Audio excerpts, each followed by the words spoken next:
So it's a difficult time right now for many, many people. A lot of people are losing their jobs. A lot of people have a lot of uncertainty in their lives. So I've been getting a lot of calls and questions in regard to what a person should do if they lose their job due to the coronavirus.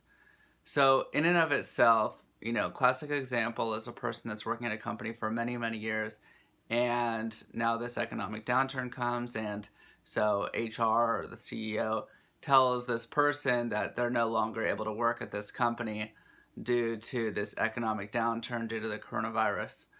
So, in and of itself, that's probably not a claim for a wrongful termination or some kind of discrimination, but it doesn't mean that the coronavirus was used as some kind of pretext where the real reason was, some kind of discrimination or harassment, something like that, or some kind of retaliation where the coronavirus just came in at a good timing that they would be able to use that type of excuse. But generally speaking, what should a person be doing after they get laid off due to coronavirus? So, absent some kind of exception that there was some kind of pretext, a person should be looking at their pay stubs, seeing whether the employer was accurately checking their hours.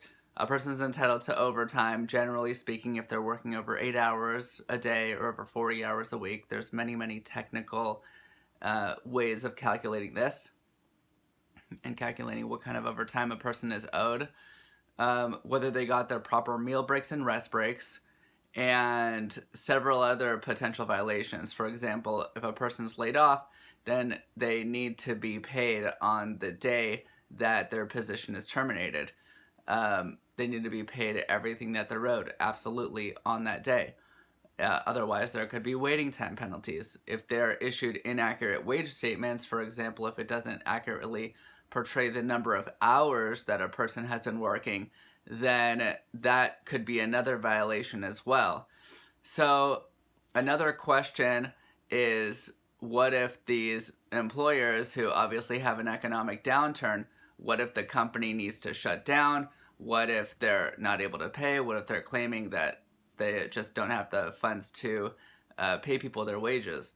Well, the circumstance is that it's not just the corporation or the LLC that would be liable, but there are ways of holding the owners of that business liable because they don't have sufficient capital in order to pay their employees. This is what's called piercing the corporate veil, which is definite a possibility in order to hold these owners liable for the wages that the company needed to pay the employees. So this is definitely something. This is not obviously the optimal recourse of just getting reinstated and working at the position full time. But right now in these economic circumstances, people are getting laid off, and this is a possible recourse to be able to look at to see whether or not a person would be able to recover from the company for these wage and hour violations. So I would strongly encourage people who have recently been laid off to see whether or not they've been paid accurately and to get those extra benefits, get the wages that they were actually owed from their employer, to see whether or not they'd be able to cover in some way financially at this time. It's a difficult time for a lot of people. Another thing that people could be doing is seeing whether the termination was some kind of retaliation. Perhaps a person has been complaining recently about certain violations within the company, whether or not it's some kind of harassment or whether or not their boss or supervisor manager is breaking the law, or whether there's some kind of discrimination going on, then those could actually have added penalties whether or not a person was terminated and the boss is giving the reason of coronavirus. So it should be thoroughly investigated. There are definite ways of getting recourse. If the company does not have money, then there are ways of pleading certain allegations to try and hold the company's try and get coverage through the company's insurance company.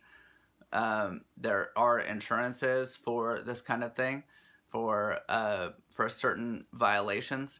So anything that happens, any kind of termination or layoff due to coronavirus should really be thoroughly investigated to see whether or not there is a possible recourse from the company. All right, take care. Let me know if you guys have questions. Thanks so much.